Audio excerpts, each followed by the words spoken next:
The crowd inside the grand arena of Orvac Prime buzzed with excitement. Thousands of aliens from different parts of the galaxy filled the seats, waiting for the next fight to begin. Giant screens showed slow-motion replays from earlier battles' energy. Blades clashing, bodies slamming, blood spraying. This was entertainment to them. Warriors came from all over the galaxy to prove their strength. Today, a new fighter was about to enter. The announcer's voice echoed through the arena, booming and full of pride. Ladies and beings of all worlds, today we welcome a challenger from the legendary Deathworld, Earth. Some in the crowd laughed. Others leaned forward with interest. The word Deathworld had different meanings for different species. To many it was just a nickname. To others, it meant danger.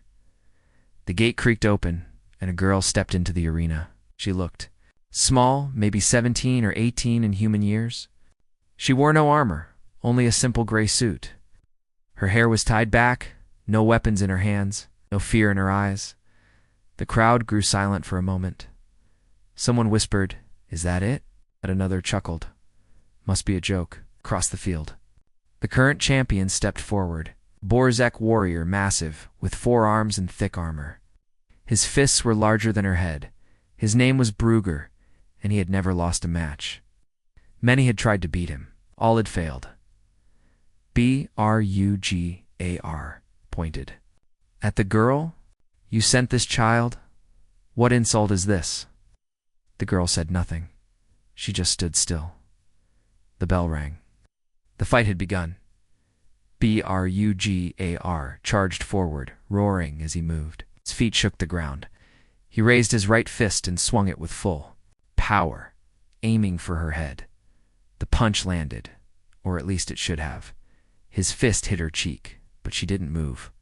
Not even a blink. It was like he had punched a statue. Brugger stumbled back, confused. He looked at his hand. It hurt, badly. The girl tilted her head slightly, no emotion on her face. The crowd gasped. Brugga growled and threw a second punch, then a third. Each hit harder than the last, but she didn't dodge. She didn't block. She just stood still. After the 4th punch, Brugger's knees buckled. He fell to the ground with a loud thud. His eyes rolled back, and he passed out. For a few seconds, no one made a sound. Then a voice shouted, "She didn't do anything." Another screamed, "How is that possible?" The announcer tried to keep control. The winner is human girl from Earth." She turned and calmly walked out of the arena as medics rushed to help the fallen champion. The audience remained frozen, unsure of what they had just seen. Backstage, the arena guards looked at her with wide eyes. One of them, a tall alien with blue skin, asked softly, "Are you hurt?" She shook her head. "No. How did you do that?" he asked. She looked at him. "I didn't do anything. He just fell." The story spread fast. By the time she returned to her resting quarters, her face was on every news screen. Headlines read, "Earth Girl defeats Borzek champion without moving. Deathworlder's stronger than expected." Was this even a fair fight? Some people cheered. Others questioned it. Scientists demanded recordings. Ow. Warriors demanded rematches. Leaders from other planets sent messages to the arena's council, but the girl remained quiet. She sat on her small bed, drinking water, eyes closed. Outside her door, guards whispered in fear. She had no nameplate, no sponsors. She didn't even have a title. But now, the galaxy knew her, in another part of the station. An alien news anchor spoke to the camera. "We have just witnessed something never seen before. Brugger, the undefeated Borzek warrior, dropped unconscious after striking the human girl multiple times. There's no sign of damage on her. Some say it's a trick. Others believe it's Deathworld biology." What will happen next? In the training room, other fighters watched the replay over and over. One of them, a tall warrior with glowing eyes, muttered, "She didn't fight back. She didn't even blink. And he fell." His friend said, "Maybe she's a weapon, sent to test us."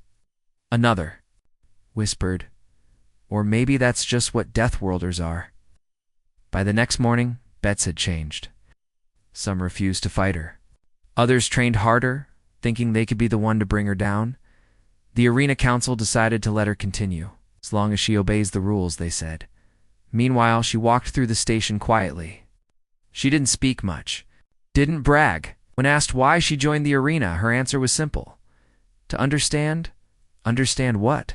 They asked how others fight, she said, and how they break. Those who heard her answer didn't sleep well that night.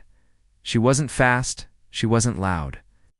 She didn't shine with power or shoot flames, but she stayed still. That stillness scared everyone more than any weapon, and the arena had only just begun to learn what it meant to face someone who never falls. Word of the human girl spread like fire across the galaxy. In every bar, ship, and market, beings talked about her. They called her the Still One, the Stone Girl, and the Deathworld statue. Everyone had seen the footage. Brugger, the Borzak champion, dropped after punching her. Well, she didn't move at all, but many didn't believe what they saw. Some thought it was a trick. Others claimed the video was fake. A few of the proudest warriors felt insulted. Believed a real fight would prove the truth. So, the Arena Masters scheduled her next match. Her opponent was from the ice world of Veridana, tall creature with 2 heads, 4 eyes, and a blade fused to each arm. He had won 9 battles in a row and was known for his speed and sharp strikes. He entered the arena with heavy steps, his breath forming fog in the air around him. The girl stood on the other side, same gray suit, same quiet eyes. Oh. Announcer's voice echoed once again. Today's challenge, Veridon's Twin Blade Hunter versus the Deathworld Girl. The crowd roared, half excited, half nervous. The bell rang. The Twin Blade warrior didn't charge this time. He circled her slowly. He studied her calm posture. She didn't raise her arms or take a fighting stance. She just stood there like a statue. He struck first with a wide swing, hoping to make her dodge, but she didn't move. The blade hit her shoulder and bounced back. It was as if the edge had struck metal. The warrior pulled back, confused. He tried again, this time faster. He slashed across her chest. Same result. No cut, no scratch, not even a tear in the fabric. His breathing became heavy. Ow. Both heads spoke. To each other in panic, she's not human. How can this be? Is her skin armor? The crowd watched in silence. The girl tilted her head slightly. Not in anger or pride, just watching. The warrior screamed and charged. Struck with both arms, again and again. Slashes, stabs, swings. Sparks flew, but the girl didn't bleed, didn't wince, didn't blink. Finally, his blades cracked, his arms shook, then his knees gave out. Breathing hard, both heads leaned forward, too tired to stand. The bell rang. The announcer's voice sounded nervous this time. The winner is the human girl. Again she turned and walked out of the arena. Backstage, a group of reporters tried to talk to her. They asked questions, shouted her name, begged for an answer. She stopped once, looked at them and said, "I didn't come to fight. I came to learn." "Learn what?"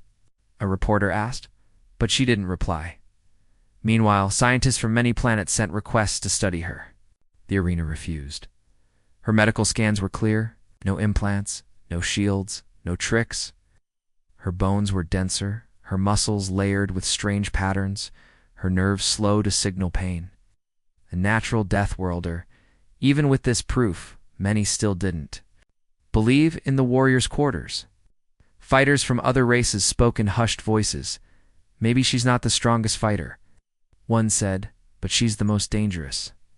"Dangerous?" another asked. "She doesn't even fight," exactly the first replied, and still everyone else falls. In the upper council chambers of the arena, the masters gathered. "This human is changing the rules," said one elder. "No one is betting anymore," said another. "No one wants to face her. We must find a real test," said a third. "Something that will make her move." They called for a new challenger. This time it was someone special. His name was Dravika, giant insectoid from the burning plains of Trell. He was a war veteran and had fought in real battles, not just sport. His weapons were his armored claws, and his speed was unmatched. Dravik didn't care about records or fame. He only wanted to test his strength. When he stood across from the human girl, he stared at her with his many eyes and said, "I don't care if you stand or fall. I will fight until you stop me." The crowd was tense. Everyone leaned forward. The bell rang. Drove didn't rush. He moved with purpose. He circled, then struck. Not once, but many times, fast and precise. He hit her side, then her leg, then her chest. Every hit was sharp and powerful. But her body didn't move. Not even her hair swayed. He tried again, and again. He roared in frustration and aimed for her head. The strike echoed through the arena. Even the ground shook, but she remained standing. Her feet didn't slide. Her neck didn't twist. Her eyes just looked back. Dravik stepped back, breathing hard. His claws had small cracks. "What are you?" he asked. She didn't answer. He fell to one knee. Not because he was hurt, but because he understood. He had given everything. She had taken it all without flinching. He lowered his claws and said, "I surrender." Oh, the bell rang once more. The announcer didn't shout this time. His voice was low. "The winner, again, is the human girl." The audience stood in silence. No one cheered. No one laughed. They just watched her walk away, and somewhere deep in the galaxy, on a hidden channel, someone whispered, "Earth has sent a message, and the message doesn't need words." The next morning, the galaxy felt different. On communication screens and spaceports, news centers, and military bases, the same headline played over and over: "Third opponent falls." The human girl has not moved once. The footage was everywhere. Warriors watched it in silence. Leaders studied it behind closed doors. Even scientists replayed it frame by frame, trying to find something they missed. The girl had now beaten 3 champions. She had never struck once. She just stood still. In a room filled with Galactic Council members, the atmosphere was tense. The leaders sat in a circle. Each species represented scaled.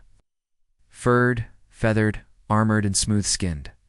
"This cannot continue," one said, pounding the table. "She has not broken any rule," another answered. "No rule, but every belief," a third muttered. "She defies everything we know." They called her a threat, a mystery, silent power from a dangerous world. But no one could deny the truth. She had shaken the galaxy without a single weapon. A vote was called. They agreed to send their best warriors, not for revenge, but to test her. Meanwhile, in her small room near the arena floor, the girl sat alone. She watched birds through a window screen. Her hands rested on her knees. Calm.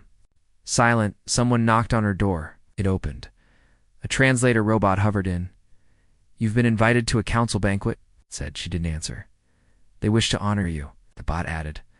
"I didn't come for honor," she replied softly. "Then why did you come?" the bot asked. She stood up, walked past the bot, and simply said, "To see how the galaxy fights." The banquet was large. Banners from 100 worlds hung from the ceiling. Alien foods covered the long tables. Music played from a glowing orb. She entered without fanfare. All conversation stopped. Every head turned to look at her. Some looked with fear, some with curiosity, few with respect. An old alien, wearing golden robes, raised a cup and said to the still one, "May we learn from her strength." Others followed, some forced smiles. Few refused to raise their cups. One warrior, a red-skinned beast with tusks, slammed his cup down.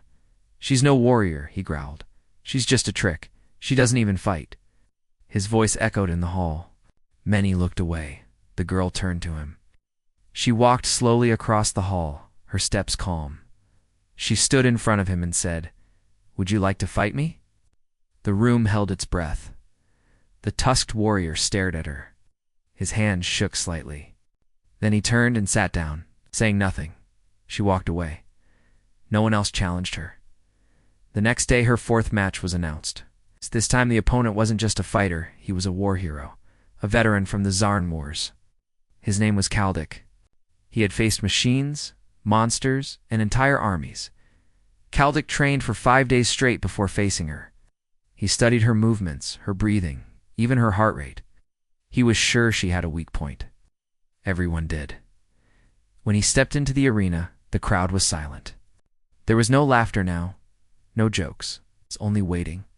The girl entered, calm as ever. The bell rang. Kaldek didn't rush. He approached slowly, his body low and ready. He raised his hand and tried to talk. "Human," he said. "I don't want to harm you, but I must test you." She nodded once. He struck, sharp jab to her side. His hand ached. He hit again. A sweep to the leg. Nothing. He stepped back, breathing fast, sweat on his face. He tried pressure points, strikes 2 joints. Nothing worked. Her body absorbed everything. Then he saw her eyes. She wasn't angry. She wasn't bored. She was watching him like she was learning. He dropped his weapon and said, "You win." She bowed her head slightly. The arena erupted in whispers. This time, no one questioned the result. Later that night, Kaldek was invited to speak to the council. They asked what he had seen. "She is not like us," he said. "She is strong, yes, but it's her stillness that's worse. She sees everything. She understands more than she shows. And we are not ready for what Deathworlders have become." Some laughed at his words. Others stayed quiet. But one leader from the core system sent a message to Earth. "We request a meeting. Send someone who can explain her." Earth responded with a short message. "She speaks for herself." In secret rooms across the galaxy, plans were made. Some wanted to end the games. Others wanted to test her further. A few wanted to recruit her. Back in her room, she folded a small piece of paper and placed it in her pocket. It had only 2 lines. "I do not break others. I show them they are already broken." Outside her door, guards rotated every few hours, but none made eye contact with her. Every warrior in the galaxy was now watching her. Not because of what she did, because of what she didn't need to do. News of her 4th match spread faster than the last 3. The warrior Kaldek had not fallen like the others. Instead, he had surrendered after trying everything. He had fought with skill, strength, and patience, but nothing worked. The girl never moved to strike, never showed pain. And in the end, he gave up, not in shame, but in understanding. The galaxy listened closely to his words. She learns while we swing.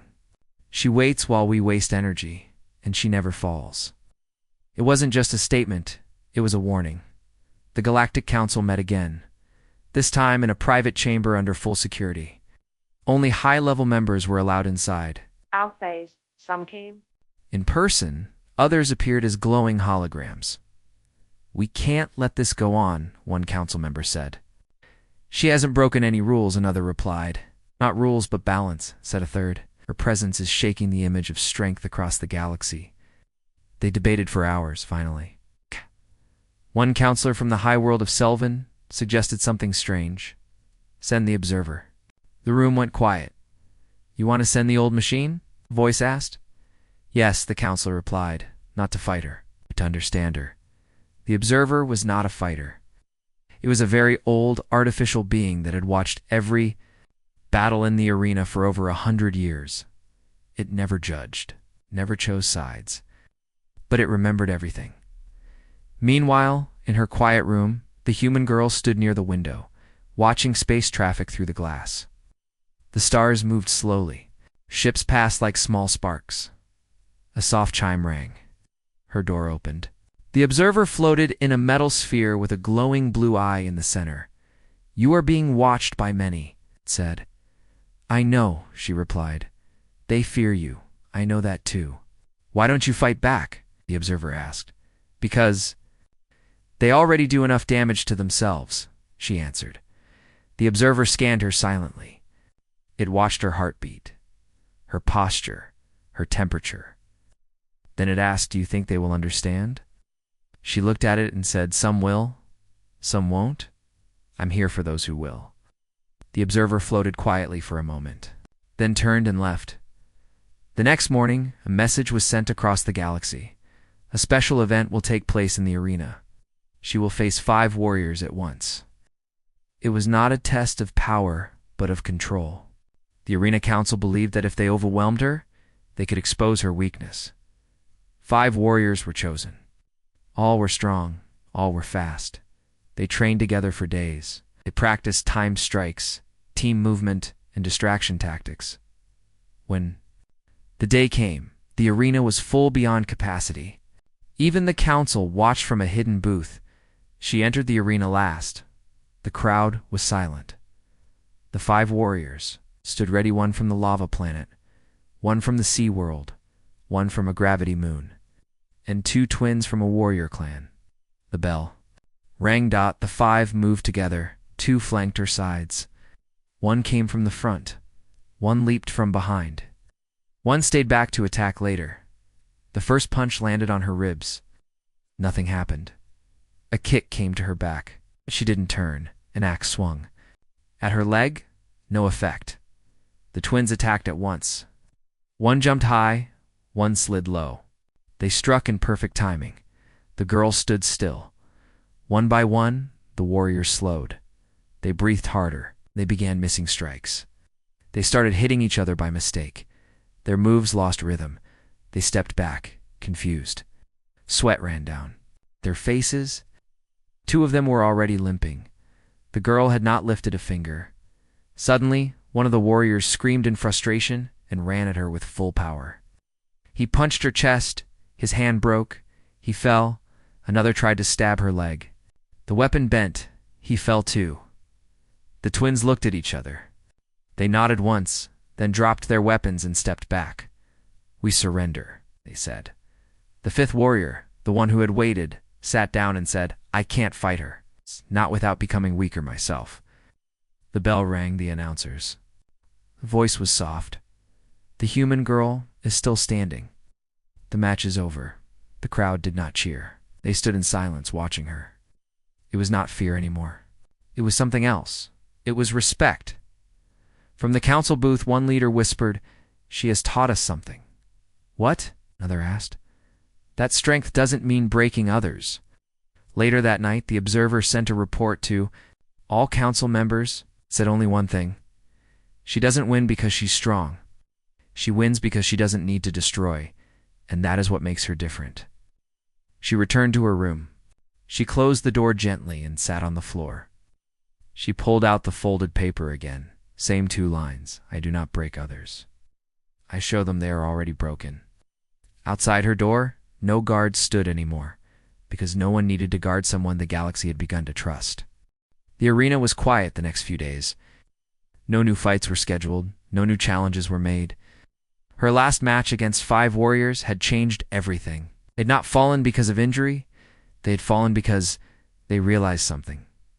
Couldn't break her. She didn't need to break them to win. Across the galaxy, people started to see her differently. Some called her a symbol. Others called her the future.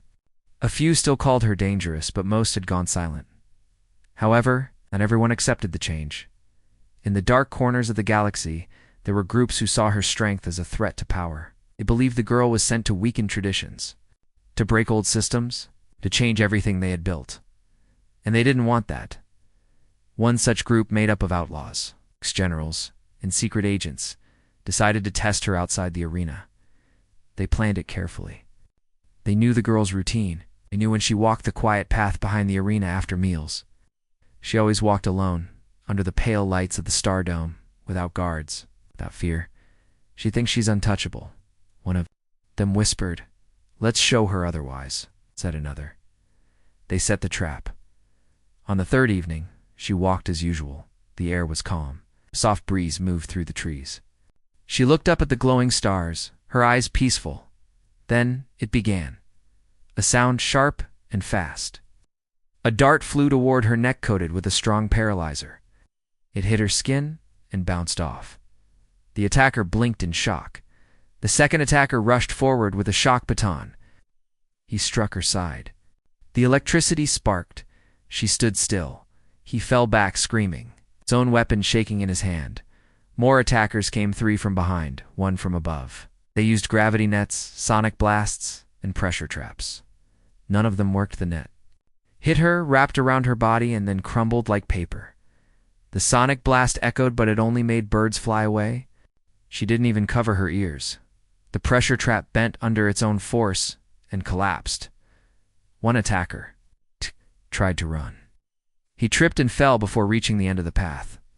The girl turned her head slightly, not in anger, but even in surprise. She just looked at them. All 6 attackers were on the ground. Some groaning, some silent. A small robot drone nearby recorded everything. It belonged to the arena's security system and sent the footage straight to the council. Within minutes, alarms rang across the station. Guards arrived. Doctors followed. Council members called emergency meetings. The attackers were taken away, shaking, confused, and afraid. One of them kept whispering we couldn't touch her, couldn't even scare her. The Galactic Council released a message to the public. An unprovoked attack was made against the human girl. She is unharmed. Investigation is ongoing. Council does not support violence outside official matches. But deep down, they all knew. This wasn't just an attack. It was a test. And once again, she had not fought back. Still, she had won that. Evening, the council invited her to speak. She entered the room quietly. Some council members stood. Others bowed their heads. "Why didn't you stop them?" one asked. "I did," she replied, "but you didn't strike." "You didn't call for help," another said. "They destroyed themselves," she answered. "I didn't need to." One council member, an old feathered leader, stepped forward. "What do you want, child of Earth?" he asked. "Why have you come to our galaxy?" She looked at them and spoke clearly. "To show you that power doesn't need violence.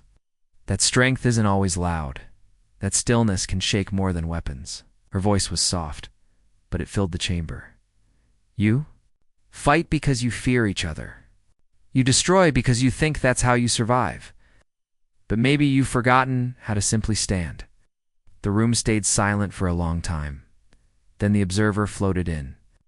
The machine's blue eye blinked slowly. "She has taught us more than any war ever has," it said. "Perhaps it is time to listen." Some council members nodded. Others still looked unsure. But the seed had been planted. She walked out of the chamber as calm as she had entered. No guards followed her. No questions stopped her. Outside, a group of young fighters waited.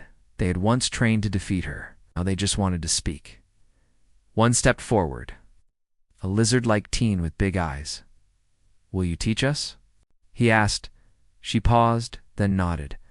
"Double quotes, I will teach you how to stand," she said, "before you ever swing." The stars above glowed brighter that night. Not because the galaxy had changed, but because someone had reminded them it could. The arena lights stayed dim for many days after the attack. No fights were held. The audience halls were quiet. Warriors who once trained every day now spent more time thinking, not punching. In the center of this change stood the human girl. She had not won with fists, blades, or blasts. She had won by standing still, by not breaking others. She had shown the galaxy something they didn't know they needed to learn. One morning, a special message arrived for her. It came from Earth. The message was short. "Mission complete. If you are ready, we welcome you home." She stared at the message for a long time. The observer, now always floating nearby, noticed her expression. "Will you go back?" it asked. "Maybe," she said. "Your task here is over." "Not yet." The council called her again. This time, the chamber was filled not just with leaders but with warriors, scientists, and even students. The room had changed, so had the people. The old feathered counselor spoke first. "You've done more without action than we've done with war." She didn't reply. Another leader stood. "You've shaken our traditions. Some of us are angry, but most of us, we're listening now." A young alien girl in the crowd stood up. Her voice shook, but she spoke. "I watched every match. Told my friends, you were just lucky. But then, I tried what you did. I stood still in my own training, and I saw things. I heard more. I didn't get hit once, not because I was fast, but because I was calm." She looked at the human girl. "Thank you." Others started to nod. Few clapped. The counselor said, We wish to offer you a seat in our school of balance. Not to fight, not to rule, but to guide. The room waited. The human girl looked around slowly. I didn't come to lead, she said, but I will help. If you let me teach them not how to fight but when not to. The council agreed. The arena changed. No longer a place of only battles, it now held sessions. Of learning, movement training slowed down. Warriors were taught to listen to breath, to step with care, to think before acting. The human girl became a guide, not a fighter, but a living lesson one day. The arena gates opened for visitors from Earth, small group scientists, peacekeepers, and a child who called her aunt. They watched as alien children followed. Her movements slow, calm, thoughtful. The Earth delegate smiled. You've done more than we hoped, she said. Are you ready to come home? The girl sat under a tree in the training yard. Children giggled in the background as they balanced on stones. Home? She asked. I think this is my home now. Why? Because this place needed stillness. Delegate nodded. She didn't ask again. That evening, the arena lit up one last time for a final event, not a match, but a gathering. Warriors from every corner of the galaxy stood in a circle. In the center stood the human girl. The observer floated beside her, glowing faintly. A young alien warrior stepped forward. He had once trained to beat her. Now, he bowed. I don't wish to test you, he said. I wish to learn. She looked at him and said, then the fight is already over. He smiled and sat down. Others followed. Warriors became students. Challengers became listeners. The girl didn't give speeches. She didn't raise flags. She just walked slowly around the circle and said simple things. See before you swing. Listen before you speak. Stand before you fall. Die. The end of the night, the stars above the arena looked brighter. Maybe they weren't. But to the crowd below, it felt like hope. The next morning, the girl stood by the shuttle docks. The observer hovered nearby. You never told me your name, it said. Names don't matter, she replied. Actions do, but if someone asks what to call you, she smiled slightly, they can call me Stillness. The observers, I blinked. Will you stay? Yes, she said, until they no longer need me. Then she turned and walked toward the school grounds. Her students waited to train, not to fight better, but to fight less. Across the galaxy, people began to copy what she did. They stood still before arguments. They listened longer. Some even returned home from war early. A message was carved above. The arena gates one she never wrote, but many remembered. True strength is not in the strike, but in the silence before it. And so the galaxy changed, not with war, not with weapons, but with a girl who never had to move to make everything move.